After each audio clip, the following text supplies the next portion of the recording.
I first met him at Mrs. Indira Gandhi's home, and I meet this young man who was just about my age, bright, good-looking, well-dressed, beaming with a lot of enthusiasm, and he took a lot of interest in what I had to say.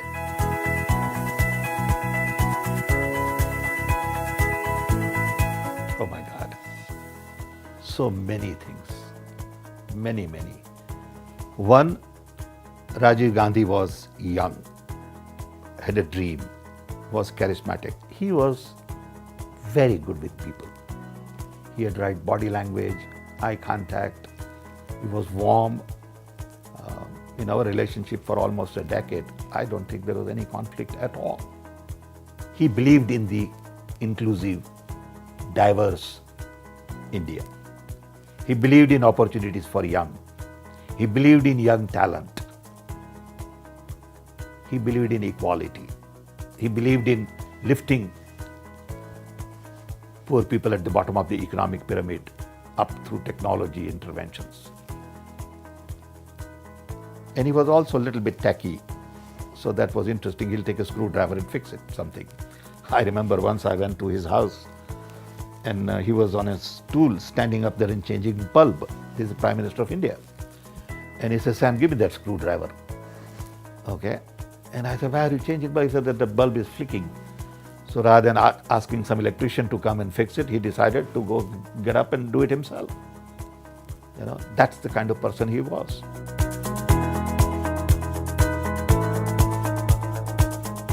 CDOT stands for Center for Development of Telematics, which is the science of telephone and IT.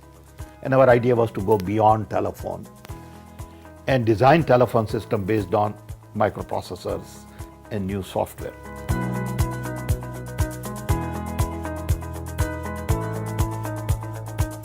One was Telecom IT, and everything we have today has roots in Rajiv Gandhi era.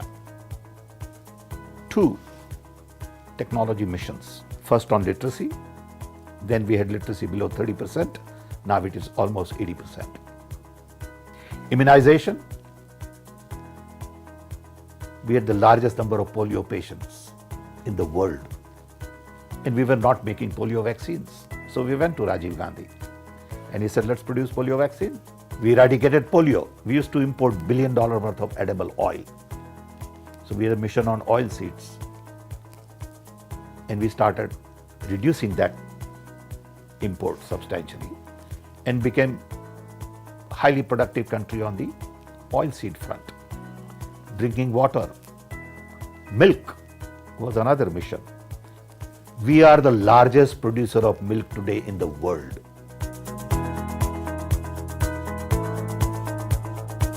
Digital India seeds were planted in Rajiv Gandhi's time with formation of NIC, building indigenous talent in telecom, IT, software, microprocessor, then leading to starting companies like TCS, Infosys, Wipro, and many others. But during Manmohan Singh's time, a lot of new things got done. One, we decided to connect 250,000 panchayats to optical fiber. That was our idea.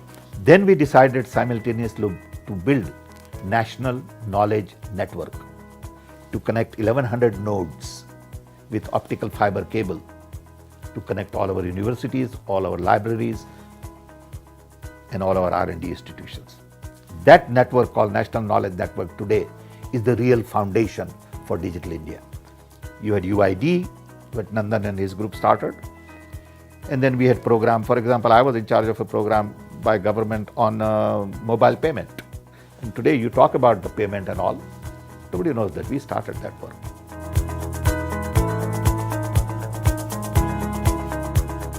I tell people that look at me as an example of Indian. I come from a very poor family, born and raised in tribal little village in Orissa. My father had 4th grade education, and I could go get a master's in physics for no more than $10 total tuition. Which country will give you that? That's what Congress did for me. Congress got us independence. So my father felt that he was now free to do whatever he wanted to do. He would have never thought of sending his children to colleges if it was under British Raj. That's what Congress did.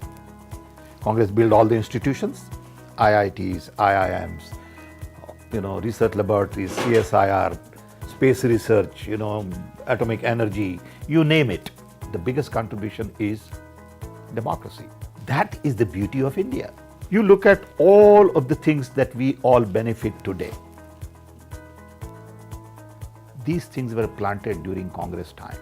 Congress provided that vision, that opening, infrastructure, encouragement. You can't say that nothing got done because it's an insult, not only to one political party, but to the talent of this country. You have to take pride collectively in what got done.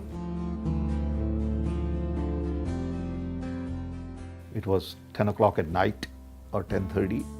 I got a call from my biographer, Mayank Chaya, saying, do you know that Rajiv Gandhi got killed?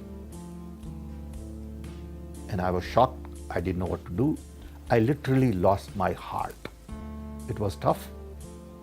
We all miss him. Even today, a nation misses him. Today, India would have been very different if Rajiv Gandhi had been given 10 more years.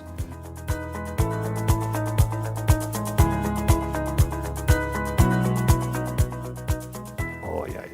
You would have been excited about the internet, web, AI, big data, analytics, artificial intelligence, open source software. He would have loved a lot of this stuff. I mean, he would have been thrilled with the smartphone.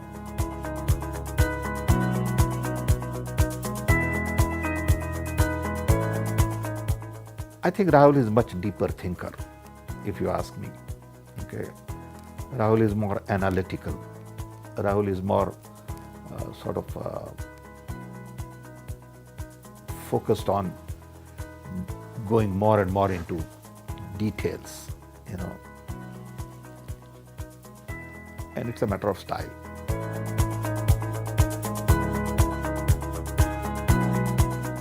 So I had little hardware that we wanted to show him, and I called him and I said, can we come to your office and show you something? He said, yeah. We set it up outside his office, security and all that stuff. And I took some of the young people with me, because they also need to see him, meet him, because then only I can charge them up. So he comes and shakes hands with everybody, and they're explaining this and that, and everybody's saying their own thing. And because everybody wants his attention and all that, so you let it happen.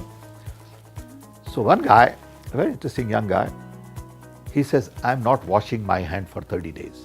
I said, why? He said, do you realize I shook hands with Prime Minister? He said, this hand I'm going to wrap it up in a glove for 30 days. I mean, that was romantic.